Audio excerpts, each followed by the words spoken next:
주황색 내가 내는 뭘 yeah. Other rappers ain't in the cut yeah. 신경 안 쓰고 있는 척. 첫 번째 강의 국토의 위치와 영토 문제 시작하겠습니다. 이번 수업의 첫 번째 주제는 국토의 위치와 영역입니다. 다들 선생님이 클래스룸으로 안내해준 코로나19 동영상 보았죠? 동영상에서 지리학이란 우리가 살아가는 공간을 이해하는 학문이라고 이야기했습니다. 그런데 공간을 이해하기 위해서는 우리가 어디에 있는지부터 알아야 합니다. 바로 우리가 어디에 있는지, 위치입니다. 지금 공부를 시작하는 과목은 한국지리입니다. 그래서 한국이라는 나라가 지구라는 공간에서 어디에 위치하고 있는지부터 알아야겠죠? 우리나라의 위치는 수리적 위치, 지리적 위치, 관계적 위치로 구분합니다. 수리적 위치는 위도와 경도로 표현된 위치입니다. 중학교 사회시간, 작년 통합사회 시간에 배웠던 위도와 경도 기억나죠? 기억나지 않더라도 지금부터 알면 됩니다. 네. 지구상의 위치를 파악하기 위해 일정한 간격으로 선을 그었다고 생각해 봅시다. 이때 가로선을 위선, 세로선을 경선이라고 합니다. 우리나라는 위도상으로 33도에서 43도 사이에 위치해 있는데요. 중위도이죠. 중위도에 위치한 우리나라는 계절 변화가 뚜렷한 기후가 나타납니다. 영도인 적도 부근의 저위도는 1년 내내 덥습니다. 반대로 90도인 북극이나 남극 부근의 고위도는 1년 내내 춥습니다. 가운데에 있는 중위도는 덥고 추운 계절이 교차해서 나타난다고 이해하면 되겠습니다. 지금 이제 3월 말 4월 점점 가고 있죠?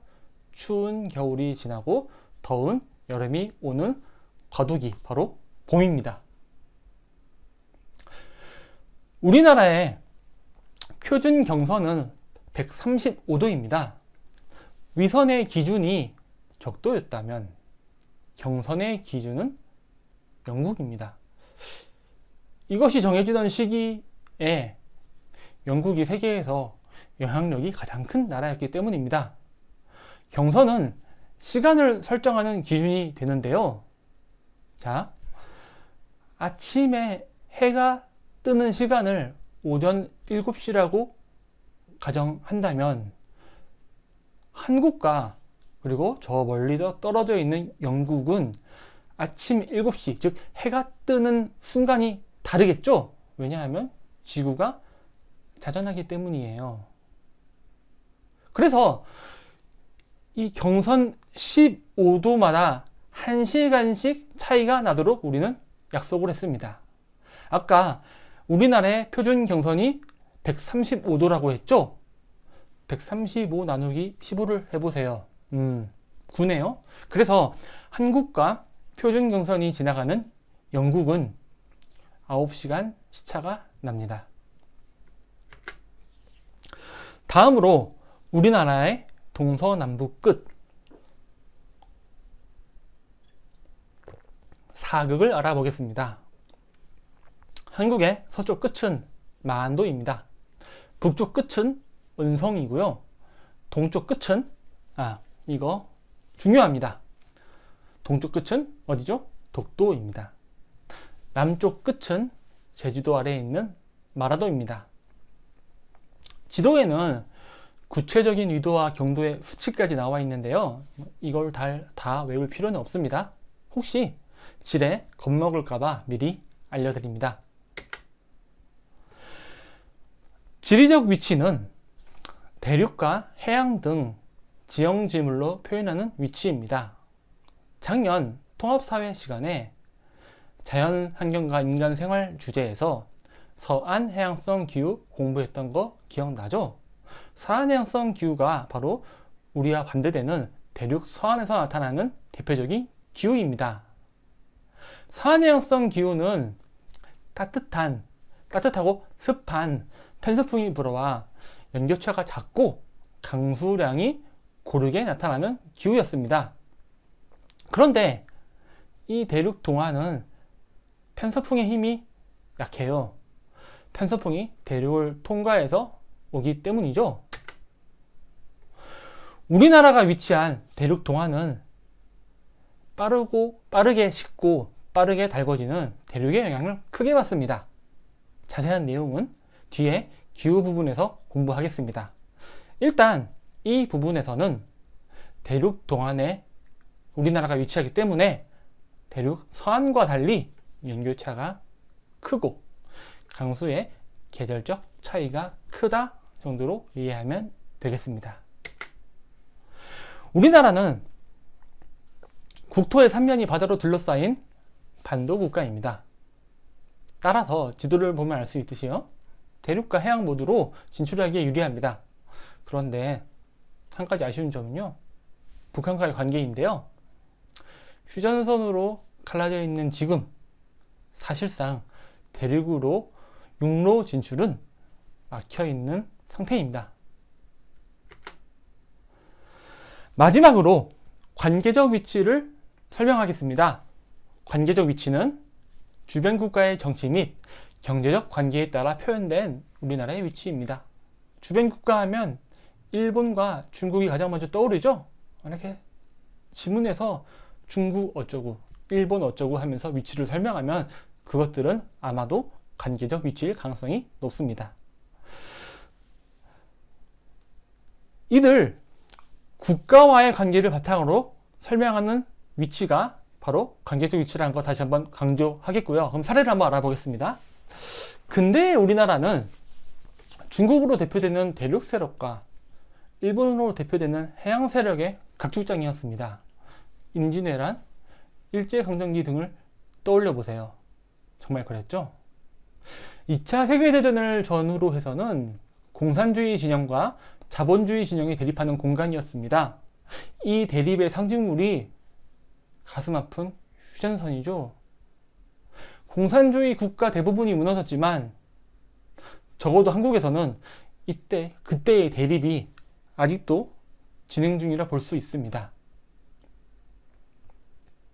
자, 오늘날에는요, 우리나라는 중국, 일본, 그리고 러시아의 극동을 연결하는 중심 국가로 발돋할 가능성으로 주목받고 있습니다. 이전에 두 관계적 위치와는 조금 다르죠? 긍정적입니다. 이와 같이 여러 국가의 관계를 기준으로 우리나라를 설명하는 것이 관계적 위치입니다. 지금까지 수리적 위치, 지리적 위치, 관계적 위치를 공부했는데요. 이 부분은 구체적 내용까지 자세하게 물어보진 않습니다. 지문에서 위도, 경도와 같이 숫자를 통해서 위치를 설명한다면 그것은 수리적 위치이고요. 지문에서 대륙, 바다와 같이 지형 지문을 활용해서 우리나라의 위치 특성을 설명한다면 그것은 지리적 위치입니다. 다음으로 주변 국가, 일본, 중국이요. 주변 국가와의 관계로 우리나라의 위치를 설명한다면 관계적 위치입니다. 이 정도만 이해해도 충분합니다. 지문에서 해당 내용을 파악하는 핵심 포인트이죠. 어렵게 생각하지 않아도 좋습니다. 자세한 수리적 위치의 자세한 내용은 3학년 세계지리 시간에, 그리고 지리적 위치는 한국지리 시간과 또 세계지리 시간에 배울 예정입니다.